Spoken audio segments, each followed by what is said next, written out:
So you want to be a saint. One of those holy people with a shining halo over your head, a feast day to your name, and your image painted on one of those candles you can buy at a Mexican grocery store. Whether you want the title to honor all your good deeds, or if your reasons are a little more self-serving, come along as we explore the world of Christian saints and how you might become one.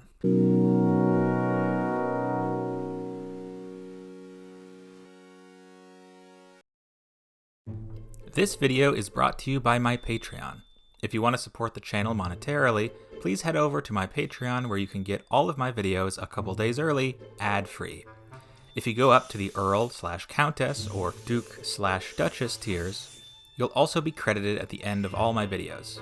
So please, if you have the desire and ability to support me, please consider heading over to patreon.com/generalistpapers, or click the link in the description or pinned comment. Thanks a bunch. Now back to the video. So, first of all, what exactly is a saint? Colloquially, we use the word to mean a good person. My aunt is a saint. She gives to charity all the time. Or, my friend helped me with my math homework. He's a saint. This way of using the word is related to the religious one. But in Christianity, a saint is a little bit more specific. Of course, the definition of saint changes depending on the denomination of Christianity we're talking about. In most Protestant churches, a saint refers to any faithful Christian, though many Anglicans and Lutherans recognize pre-Reformation saints as worthy of recognition. It is the Catholics who have a more robust appreciation and give theological weight to the saints. While Catholics do believe that any person in heaven is technically a saint, canonized saints are especially holy people who the Church, guided by the Holy Spirit, according to them, recognize as being in heaven with God and who can be prayed to and shown devotion. I should mention that this is not the same as worshiping saints, as only God is worthy of worship. Instead, it is believed that saints can intercede on a Christian's behalf in heaven, essentially praying to God for people still on earth. Saints are given feast days on the liturgical calendar and are seen as patrons to specific places, occupations, and organizations. For instance, the patron saint of France is Joan of Arc, and the patron saint of animals and nature is Saint Francis. Tangent time, interesting saints. Saints come in all shapes and sizes. Some were priests or nuns or even popes, but many were normal people with various backgrounds. And not all of them led completely holy lives. In fact, many saints lived sinful and hedonistic lives before reforming. Along with the saints I assume most people are aware of, there are also some lesser known who are patrons of some pretty unexpected things. Take Saint Julian, for example. He's the patron saint of hospitality and murderers, an unexpected pairing to say the least. Then there's Saint Lidwina, who looks out for both sufferers of chronic illness and ice skaters.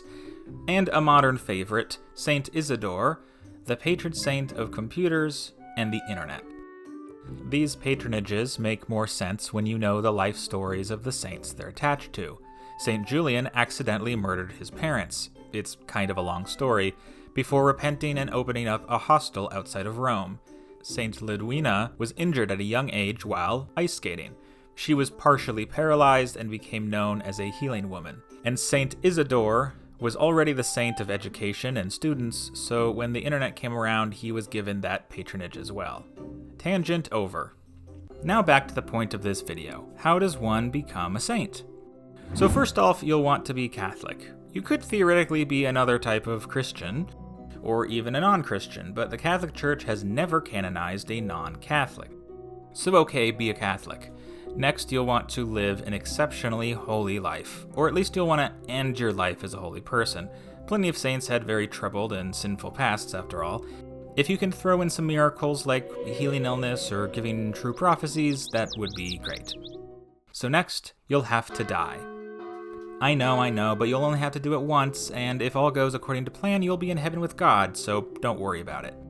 Once you're dead, you'd think the church would take it from there, but you still have some work to do from beyond the grave. Back on Earth, there's a 5-year waiting period before you can be considered for sainthood. The Pope can waive this requirement, but unless you're a past Pope yourself or Mother Teresa, you'll have to wait those 5 years. After the waiting period, your local bishop can open an investigation into your life, virtues, and work. People who knew you will be interviewed, and any writings or speeches you left behind will be scrutinized for holiness and correct doctrine. If the local diocese finds you worthy, you can be given the title Servant of God, and your case will be sent to the Vatican. Plenty of people reach this step and go no further, but if you want that juicy saint title, there are 3 more steps to take. The Vatican's Dicastery for the Causes of Saints is the body that will look over your application. They'll do more investigating, and if you're shown to have possessed heroic virtue, the Pope can declare you venerable.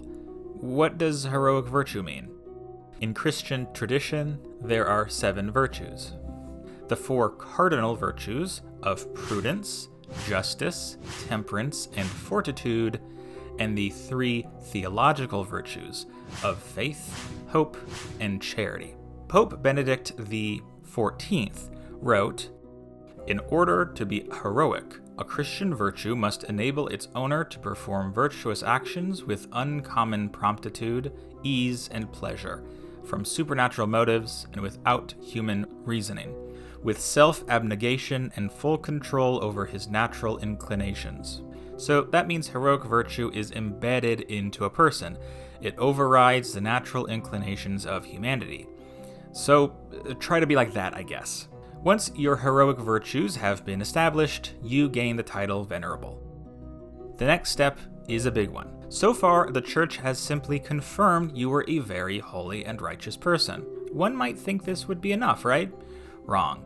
This is where the supernatural comes in. To be beatified, which is what the next step is called, you have to perform a miracle. Now I hear you say, "A miracle, but I'm already dead. Why didn't you tell me sooner?" But don't worry, you don't have to have performed the miracle when you were alive. Instead, a miracle can be performed from your intercession. Essentially, you can pray to God in heaven on the behalf of a living person on earth. By the way, if you were martyred, meaning you died for your faith, no miracle is required. But I think I'd get in real big trouble if I told you all to go die for the Church, so we'll move on. When a person is declared venerable, they cannot be prayed to publicly, but they can be prayed to privately. So all you have to do is hope someone prays to you for a miracle. And if that miracle happens, and if the Vatican confirms it was by your intercession, then the Pope can beatify you, and you receive the title of Blessed. Nope, after all that, you're still not a saint. But don't worry, there's only one more step: canonization. To be canonized as a saint, you simply need one more miracle credited to your heavenly intervention to be considered. This should be easier than being beatified, as once you are blessed, public veneration of you is permitted, usually only in the diocese or religious community where you lived. Once that second miracle is confirmed by the dicastery, your case will be sent to the Pope, and he will make the final call on your canonization.